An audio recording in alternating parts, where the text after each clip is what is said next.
So we are going to look at lesson 13.3 and 13.4 together. 13.4 is really the one that's titled Box and Whisker Plots. 13.3 is the problem that you have to work out to be able to do box and whisker plots. So 13.3 is you're finding out how to do all the steps, and then you actually show your work, your answer on the box and whisker plots in 13.4. So today we're going to go through how you come up with the numbers for the box and whisker plot. So a box and whisker plot, just in general, you might want to write this at the top of the page.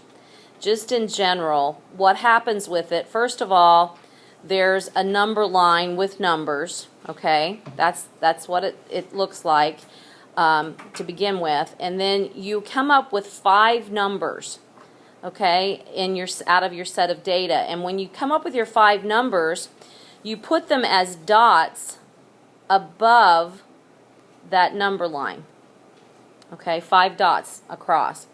And what happens around that is the dots 2 and 4, they show how big the box should be. Then the dot 3, that represents, we put a line in there, that actually represents the medium of the set. So you kind of make that box. And the whiskers come in from the box. You draw segments out to the outer dots. And that's why it's called a box and whisker plot. Okay, so we'll talk about this a little bit more and where you get those numbers in these steps. So as you're doing your assignment today, I would highly recommend having these steps listed there beside you as you do every problem. It tells you step by step what to do. So I just want to review them before we actually do them. Step 1, you get your set of numbers and you put them in order from least to greatest. You can't do anything until that is done. Put the numbers in order from least to greatest. Then you're going to find the range of the set. And the range of the set, you've done that before. You just take the biggest number in the list minus the smallest number in the list. That tells you how spread out the list is. That will also help you know how big your number line has to be. Okay, because your number line has to represent every number in the set. Once you've got that done, you find the median. We did that in lesson 13.1. If there's 1 in the middle, then that's the median. If there's an even number of numbers with 2 in the middle, then you take those 2, add them up, and divide by 2. So you find the median. Once you find the middle of the set, the median, that splits your set of numbers into 2 halves. I'm going to refer to that a lot as lower half and upper half. Okay, that's important to know. Lower half, upper half. One thing you got to know, the median, it's not in either half. It's in the middle. It's the median. So once you find the middle and you have the 2 halves, each one of those halves, you find their median. So let's think about this for a minute. If you had a Snickers bar and you split it in half, how many pieces are the Snickers bar now? 2. If you take each of those halves and split it in half, you're going to have 4. Okay, you see this word right here, quartile? You see anything in there that makes you think of 4? Quarter. The Q-U-A-R does mean 4. So what happens is, like I said, you find the middle, that splits it into 2 halves. You take each of the halves and find their middle or median. That splits it into what's called fourths, and you call quartiles. There's a UQ, upper quartile, and an LQ, lower quartile. Remember me just saying a minute ago, upper half and lower half? That's why you refer to it that way. The upper half has the UQ, upper quartile. The lower half has the LQ, lower quartile. So you take your halves, split it in half. You got 4. The last thing that you do to get all your numbers is, actually I'm ahead of myself, I guess. We got to look at step 6. Once you find the UQ and LQ, you do this thing called interquartile range. So you have the range of the original set, Well, then you're going to look at the range of the quartile. So that's UQ minus LQ.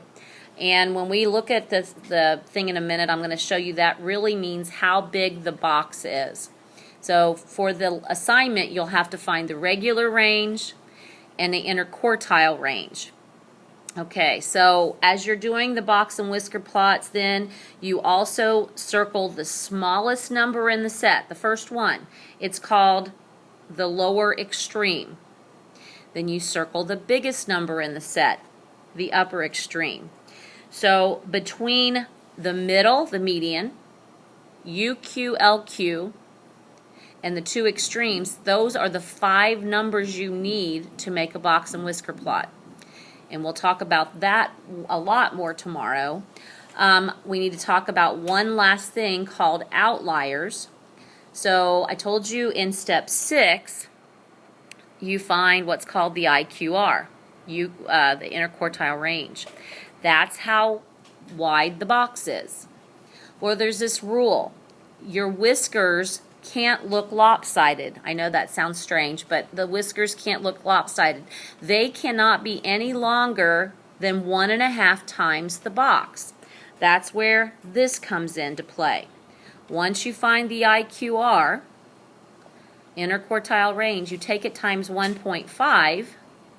That's the longest the whiskers can be. If there's any numbers farther away from the box than that amount, they would be considered an outlier. That means far away. So like if we were doing a set that averaged the people's ages in this room, you guys would all be close, but my age would be an outlier and I'd be way far down the list. I'd make the box and whisker plot lopsided. It wouldn't be allowed. It's called an outlier, and I'll tell you what to do when that happens. So in general, here's what happens. This is the format that you need to look at, and you can add this to your notes.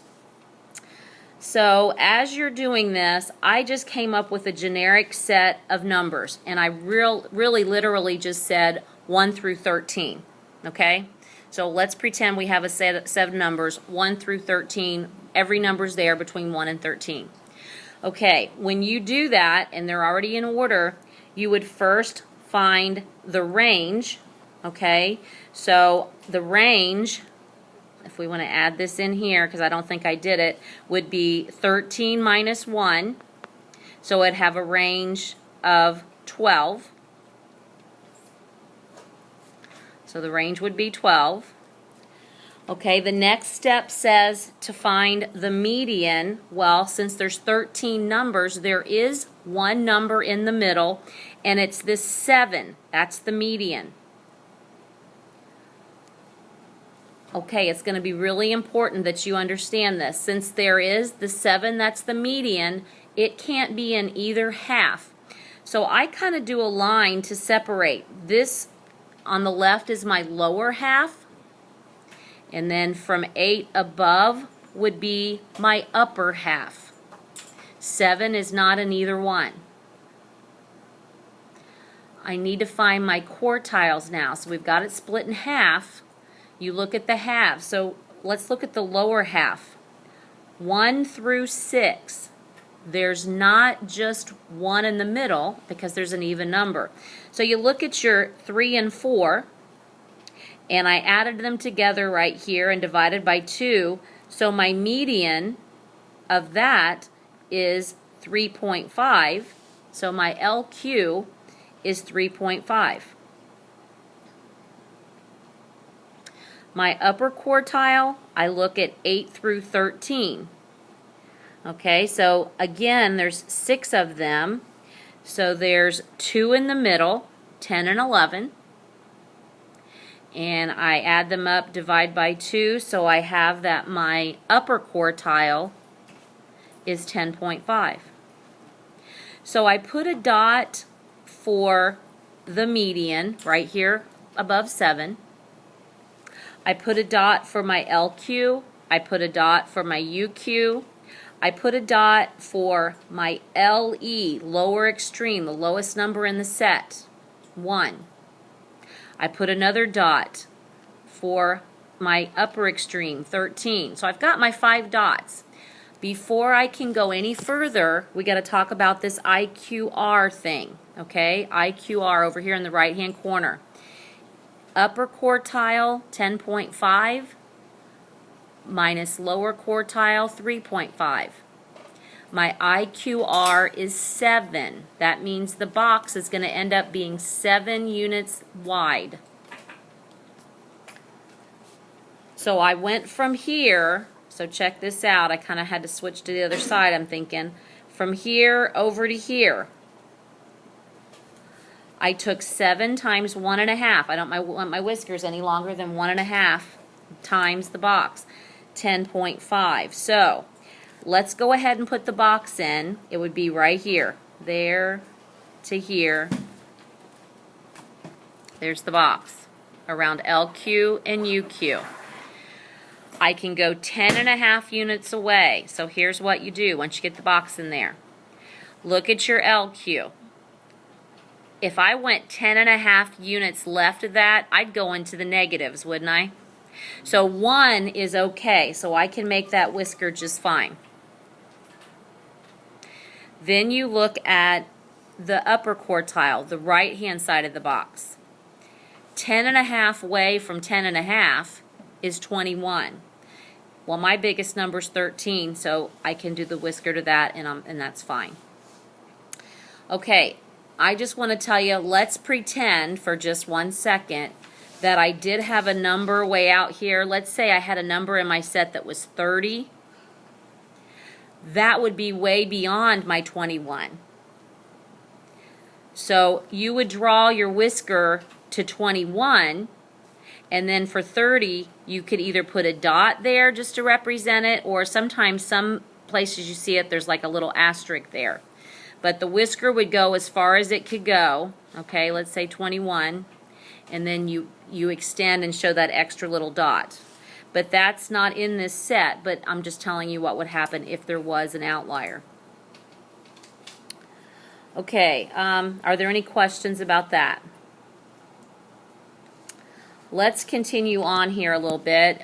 You need to turn your note page over.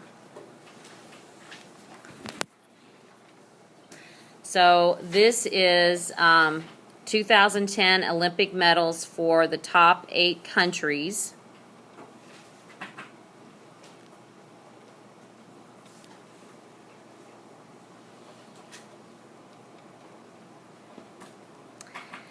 And we're kind of going to try to start from scratch with this.